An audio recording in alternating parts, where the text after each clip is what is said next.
Praise the lord. ప్రభువైన యేసు నామములో అందరికీ వందనములు. యేసయ్య మాటను ఈ కార్యక్రమాన్ని వీక్షించడానికి ప్రేమతో నేను మిమ్మల్ని ఆహ్వానిస్తున్నాను. ఈ దినము లూకా సువార్త 19వ అధ్యాయము మొదటి 10 వచనాలను మనము ధ్యానించుకుందాం.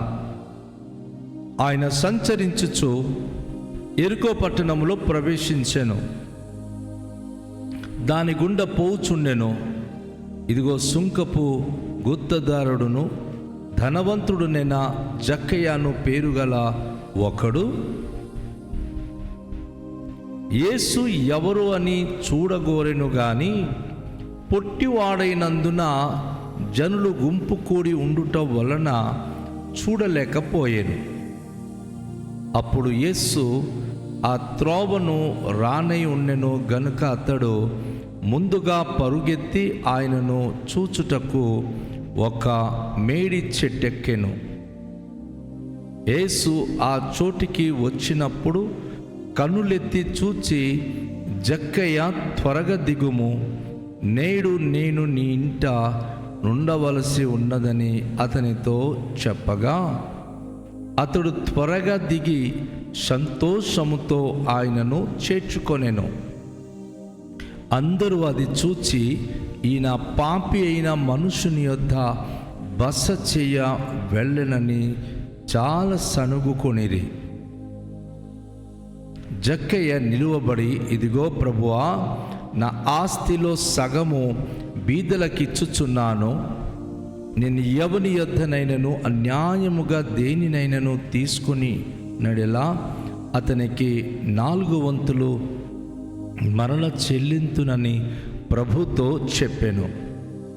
అందుకు యేసు, ఇతడును అబ్రహాము కుమారుడే, ఎందుకనగా నేడు ఈ ఇంటికి రక్షణ వచ్చి ఉన్నది. నశించిన దానిని వెదకి రక్షించుటకు మనుష్య కుమారుడు వచ్చెనని అతనితో చెప్పెను. ప్రియ సహోదరి, ప్రియ సహోదరుడా, ఈ ఉదయకాలములో పరిశుద్ధాత్మదేవుడు ప్రభువైన యేసుక్రీస్తు వారు పలికిన మాటను మనకు జ్ఞాపకము చేయుచు ఈ లూకా సువార్త 19వ అధ్యాయములో యెరికో పట్టణములో యేసు ప్రభు చేసిన ఒక అద్భుత రక్షణ కార్యముల గురించి వివరిస్తూ ఉన్నారు. అవును, యేసు ప్రభు వారు వచ్చింది నా ప్రియ సహోదరి, నా ప్రియ సహోదరుడా, నశించిపోతున్న మనందరినీ రక్షించడానికి వచ్చాడు. అయితే చాలామంది ఆయన దగ్గరికి వెళ్ళలేక కొన్ని దురావస్థలు లేక కొన్ని పరిస్థితులు వారికి ఆటంకాలుగా మారుతున్నందున ఈ అద్భుతమైన సంఘటన యేసయ్య మనకు వివరిస్తున్నాడు. ఆయన సంచరించుచు యెరికో పట్టణంలో ప్రవేశించినప్పుడు దాని గుండా పోచుండెను. యెరికో పట్టణంలో ప్రవేశించని వెళుతున్నప్పుడు సుంకపు గుత్తదారుడైన ధనవంతుడైన జక్కయ్య అను ఒక పేరు గలవాడు ఒకడున్నాడు. ఆ ఊర్లో వాడు ధనవంతుడు, కానీ సుంకపు గుత్తదారుడు. వీరు రోమా ప్రభుత్వం దగ్గర కొంతమంది కాంట్రాక్ట్ తీసుకొని వేలం పాటలు పాడి ఆ ఏడాది వారు వసూలు చేసేటటువంటి మార్కెటింగ్ కావచ్చు, ఆ పట్టణంలో ప్రవేశించే వ్యక్తుల కొన్ని సుంకము కావచ్చు, అవన్నీ కలెక్ట్ చేసి వారు కొంత ఉంచి కొంత ప్రభుత్వానికి వారు చెల్లించేవారు.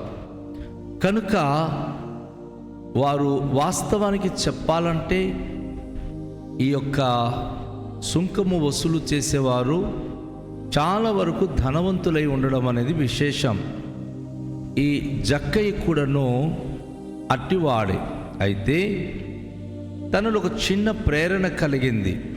యేసు ప్రభువారు ఆ దారి గుండా వచ్చినప్పుడు ఒక పుట్టుగురుడివాడు బాగుపడ్డాడు, అనేక మంది రోగులు బాగుపడుతున్నారు.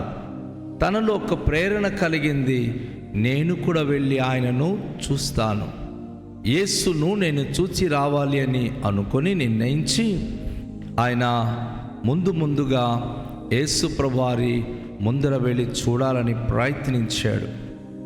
అయితే ఆయన ఆకారం గురించి చెప్పబడుతుంది. ఆయన యేసును చూడాలని ఆశపడుతున్నాడే కానీ వాస్తవానికి ఆయన పొట్టిగా ఉన్నందున జనులు గుంపు కూడి ఉండటం వలన చూడలేకపోతున్నాడు. జనులు అంటే అనేక మంది పొడవైన వారు, అనేక మంది శిష్యులు, మరి ఉన్నతమైనటువంటి స్థితిలో ఉన్నవారు, వారందరూ తన చుట్టూ ఉండడం బట్టి ఈయన పొట్టివాడైనందున ఈయన యేసును చూడలేకపోయాడు. అయితే ఎలా అయినా యేసును చూడాలి అనేటటువంటి తాపత్రయముతో ఆయన యేసు ప్రభువారు ఏ మార్గంలో రాబోతున్నాడో ముందుగా పరుగుత్తుకుని వెళ్ళి ఆ దారి ప్రక్కన ఉన్న ఒక మేడి చెట్టు ఎక్కిపోయాడు. ప్రియ సహోదరి, ప్రియ సహోదరుడా, ప్రభువును చూడాలనుకున్నప్పుడు మనము చాలాసార్లు మన మానసికంగా పొట్టివారమైపోతున్నాం. దాని అర్థం విశాల మనస్సు లేకుండా ధనవంతులై ఉండడం బట్టి తనలో కొన్ని ఆటంకాలు తన మానసికంగా తనను పొట్టితనానికి తనను నెట్టివేసింది. మనస్సులో గనుక ఒక విధమైన ఆలోచన కలిగి మనసు సరైన ప్రశాంతతలోని లేకపోతే మనం ఏది కూడా చేయలేము. అందుకే యేసువారు అంటారు, హృదయ శుద్ధి గలవారు ధన్యులు, వారు దేవుని చూచేదారని. అయితే ఈ జక్కయ్య పొట్టివాడు కదా, తనకు చాలా ఆలోచన కలిగి ఆయన త్వరగా వెళ్ళి ఇదే త్రోవలో ప్రభువారు వస్తారు, నేను ఇక్కడి నుండి అయితే చూడలేకపోతున్నాను, కానీ చెట్టెక్కి కూర్చుంటే యేసును చూడగలను అన్న భావనతో ఆయన మేడి చెట్టెక్కి ఆయన కూర్చొని యేసు ప్రభు కొరకు ఎదురు చూస్తున్నాడు. యేసు ప్రభువారు సరాసరిగా మేడి చుట్టూ ఉన్న చోటికి వచ్చినప్పుడు ఆయన మనిషి యొక్క హృదయాంతరంగంలో ఉన్న ఆలోచన ఎరిగినవాడు కదా. తనను గురించి చూడాలని తాపత్రయపడి చెట్టెక్కిన జక్కయ్య అక్కడ ఉండడం యేసు ప్రభువారు గమనించి కనులెత్తి చూచి, జక్కయ్య త్వరగా దిగుము, నేడు నేను నీ ఇంట ఉండవలసి ఉన్నదని అతనితో చెప్పగా, జక్కయ్యతో ప్రభువారు, జక్కయ్యను క్రిందకి దిగిరా, ఆవశ్యకంగా ఈరోజు నీ ఇంటి వద్దకు నేను వస్తున్నానని చెప్పి యేసు ప్రభువారు జక్కయ్య ఇంటికి వెళ్ళడానికి ఆయన తెలియచేశాడు. ఈరోజు నీ ఇంటి యొద్ద నేను బస చేయబోతున్నానని కూడా యేసు ప్రభువారు స్పష్టంగా ఆయనకు హెచ్చరించడం అనేది మనం గమనిస్తున్నాం. అయితే దేవుని యొక్క వాక్యమును బట్టి మనం గమనించినప్పుడు యేసును చూడాలని ఆశ కలిగినప్పుడు యేసు తప్పకుండా మన యొద్దకు వస్తాడు. ప్రభువారు పరిశుద్ధ గ్రంథంలో చెప్తాడు, మీరు నా వైపు తిరుగుడి, అప్పుడు నేను మీ యొద్దకు వచ్చేదనని. ఈరోజు జక్కయ్య యేసును చూడాలని ఆశపడినప్పుడు యేసయ్య జక్కయ్య ఇంటికే సరాసరికి వెళ్ళడానికి తెలియచేశారు. ఆ మాట విన్న వెంటనే జక్కయ్య గొప్ప సంతోషముతో ఆ చెట్టు మీద నుంచి క్రిందకు దిగి యేసు ప్రభును సరాసరిగా తన ఇంటి దగ్గరకు తీసుకొని వెళ్ళిపోయాడు. ఆ ఇంటి దగ్గరికి వెళ్ళినటువంటి యేసు ప్రభువారు మరి అక్కడ కూర్చొని ఉండగా అందరూ యేసు ప్రభును ఏమంటున్నారో తెలుసా? ఎందుకంటే సుంకరులంటేనే పాపుల జాబితాలో వారు చేర్చారు. ఎక్కువగా వీరు ట్యాక్స్ కలెక్ట్ చేస్తారా, ఎక్కువగా వీరు సుంకం వసూలు చేసి ధనవంతులు అవుతున్నారు, వీరు పాపిష్టి సొమ్ముతో ఎదుగుతున్న మనుషులు అని చెప్పి ఈ యొక్క సుంకరులను చాలా నీచంగా పాపులుగా ఆ దినములో మనుషులు ఎంచేవారు. కనుక యేసు ప్రభువారు జక్కయ్య ఇంటి వద్దకు వెళ్ళి కూర్చుండేసరికి ఒకవైపు జక్కయ్యకైతే ఎంతో సంతోషము, కానీ మరొక వైపు ప్రజల మాటలైతే ఎంతో భయంకరము. వారు ఈయన పాపి అయిన మనుషుల దగ్గరికి వెళ్ళి బస చేస్తున్నాడు అని వివిధమైన రీతిగా వారు సణుగుకుంటున్నారు. అక్కడున్న ప్రజలందరూ కూడా రకరకాల మాటలతో సణుగుకుంటున్నారు. అయితే ప్రియులారా, యేసు ప్రభువారు ఆ వ్యక్తి దగ్గర వెళ్ళి ఉండడం బట్టి యేసయ్య అడుగుపెట్టిన జక్కయ్య ఇంట్లో గొప్ప మార్పు కలిగింది. అంతవరకు ఆయన అన్యాయస్తుడు, అంతవరకు ఆయన పాపిష్టుడు. కానీ యేసు ప్రభువారు తన ఇంట్లో అడుగుపెట్టిన వెంటనే తనలో కన్ఫెషింగ్ చేయడం ప్రారంభమైంది. పశ్చాత్తాపంతో ఒప్పుకోవడం మొదలుపెట్టాడు. జక్కయ్య నిలువబడి, ఇదిగో ప్రభువా, నా ఆస్తిలో సగము బీదలకు ఇచ్చుచున్నాను. నేను ఎవని యొద్దైనను అన్యాయంగా దేనినైనా తీసుకుని నెడలా అతనికి 4 వంతులు మరల చెల్లింతునని ప్రభుతో ఆయన ఒప్పుకుంటున్నాడు. ఎస్, ఈరోజు యేసు ప్రభును కలిసిన వారు, యేసు ప్రభు దగ్గరికి వచ్చిన వారిలో ఈ మార్పు ప్రభు కోరుకుంటున్నాడు.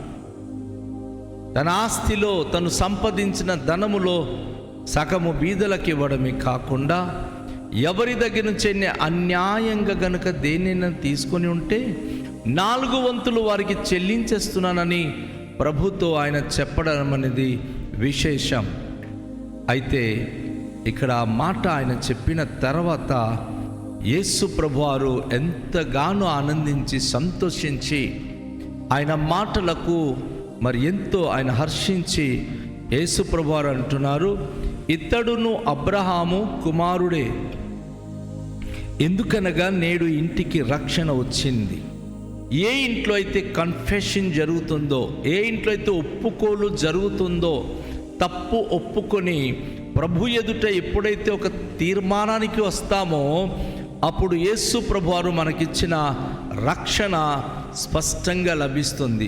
2 విషయాలు జరుగుతుంది. సోదరి సహోదరుడా, నువ్వు ఏ తప్పిదములు చేసిన వ్యక్తి అయినా నువ్వు ఒప్పుకున్నప్పుడు, 1, నువ్వు విశ్వాసులకు తండ్రిన అబ్రహాముకు బిడ్డ అవుతున్నావు. 2, యేసయ్య ఇచ్చిన రక్షణ నేరుగా నీ ఇంటికి వస్తుంది. నిన్ను బట్టి నీ ఇంటికి రక్షణ కలుగుతుంది. కనుక యేసు ప్రభువారు ఏమన్నారు అంటే, ఎక్కడైతే ఎవరు నశించిపోతున్నారో అలాంటి వారిని వెతికి రక్షించడానికి మనిషి కుమారుడుగా నేను వచ్చానని ప్రభువారు తెలియజేశారు.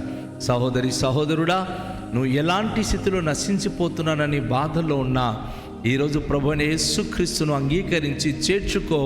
అప్పుడు నీవును నీ ఇంటి వారు రక్షణ పొందుతారు, ప్రభు యొక్క కాపుదలలో భద్రపరచబడతారు. తలలో ఉంచుకొని దేవునికి ప్రార్థన చేద్దాం. మిక్కిలి దయగల తండ్రి, ఈ ఉదయకాశములో మేము రక్షించబడాలంటే ఏం చేయాలో చాలా చక్కని ఉదాహరణతో మీరు మాకు నేర్పించారు.